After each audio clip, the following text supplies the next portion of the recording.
Sir नमस्कार। नमस्कार sir. आप ये बताइए 31 दिन हो गए आपको अपनी मांगों को लेकर के हड़ताल करते हुए, क्या अभी तक सरकार तक आपकी आवाज नहीं पहुंच रही है? देखिए, सरकार जानबूझकर ये फैसले लेती है। बंद कमरों के अंदर बैठकर सरकार ने सफाई कर्मचारी के प्रतिबंध जो सीमता हिल होनी चाहिए वो नहीं है, और सरकार आप भी जिम्मेदार है इस चीज के बारे में। जानबूझकर ही ये काम करती है सरकार। ये आंदोलन लंबा चले और इनको इसी तरीके से मीठी गोली देते रहेंगे, क्योंकि हम 90 हल्के हैं हरियाणा के अंदर, 90 के 90 हल्के के अंदर हम अपना मांग पत्र दे चुके हैं, कैबिनेट मंत्री से दे चुके हैं, विधायक से दे चुके हैं, और कहते तो है हम कि भाई आपकी मांग जायज है, हम करते हैं, लेकिन जो असलियत में दरवातल पे ये काम होता है वो उनके नजदीक भी नहीं है।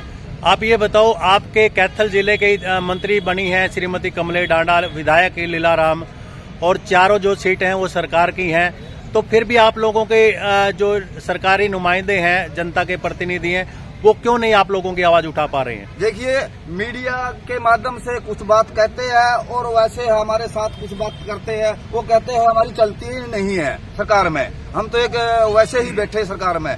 जो कैबिनेट मंत्री है वो कहता है कि आपकी मांग जायज है, मैं मुख्यमंत्री के पास बता देती हूँ आपकी मांग पत्र। मुख्यमंत्री एक कुंभकर्ण की नींद सोए हुए है, उसको जाग नहीं आ रही, उसको दिखाई नहीं दे रहा। हमने अभी भी कोई कैंडल मार्च निकाला था कैथल के अंदर, वे दिन में नहीं जागती सरकार, रात को जगाते, मोमबत्ती जगा के हम इसको जगाना चाहते हैं, तो लेकिन सरकार को याद ही नहीं है। अब टाइम दिया 8 तारीख का, उसको भी टाल मटोला करके सरकार की नीति है कि आंदोलन आगे ज्यादा बढ़े, और हम इस कर्मचारी को कोई त्योहार है या तो दिवाली या कोई भी देने से मना कर रहे हैं। तो 12 तारीख की दिवाली आ रही है, आपको लगता है कोई सरकार आपको कोई बहुत बड़ा तोहफा दे दे? सरकार की मनसा ही नहीं है जी। सरकार की जो नीति है और नीति करने की है वो कर्मचारी के प्रतिबंध नहीं है। ये वादे करती है, वादे खिलाफी सरकार है। कई बार हमारी पंचायत मंत्री से वार्ता हो चुकी है, वो सारी वार्ताएं विफल हुई है, कोई भी वार्ता कामयाब नहीं की थी। तो अभी 2024 बहुत नजदीक है, क्या आपको नहीं लगता कि अगर सरकार नहीं जागी तो कहीं ना कहीं खामियाजा सरकार को 2024 में भुगतना पड़ेगा? देखिए, ये तो सच्चाई है, इसमें तो कोई झूठी बात नहीं है। जनता है, जनता के बीच में उनकी आना पड़ेगा, और जनता ही विधानसभा में भेजने का काम करती है और जनता ही गिराना चाहती है। हम कहे तो खुले शब्दों में कहते हैं 2024 दूर नहीं है, तो आने वाले टाइम में 2024 में हम भी इनको बताएंगे। हम हमारी बात सुन नहीं रहे, हम इनको बताएंगे। तो अगर आप लोगों की मांग नहीं मानी जाती, ये 31 दिन हो गए हड़ताल पर बैठे हुए, तो आगे की रणनीति क्या रहने वाली है? देखिए, रणनीति तो यही है कर्मचारी की, जब तक सरकार हमारी यूनियन के साथ, डेलीगेशन के साथ बैठकर कोई बातचीत बीच का रास्ता नहीं निकालती, जब तक ये आंदोलन हमारा जारी रहेगा।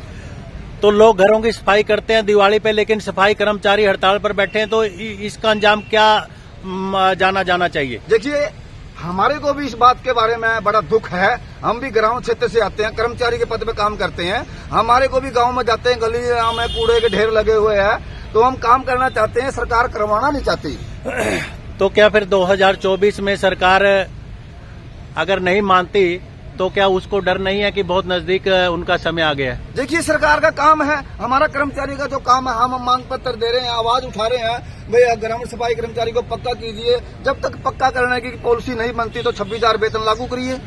तो 501 रुपए के जो एक तोहफे की बात करेंगे, तो 501 रुपए का तोहफा कितना आप सही मानते हैं? देखिए, ये तो ढकोसले है। सरकार ने जो हमारे साथ चीटिंग करी है वो बिल्कुल सरोसरी गलत है, हम इस बात को स्वीकार नहीं करते। तो कितने दिन आपकी हड़ताल चलती रहेगी अगर इस तरीके से सरकार आप लोगों की बात पर गौर नहीं कर रही है? जब तक सरकार हमारे डेलीगेशन के साथ बैठ के बातों का समाधान नहीं करती, नहीं बीच का रास्ता निकालती, ये आंदोलन चलता रहेगा। धन्यवाद।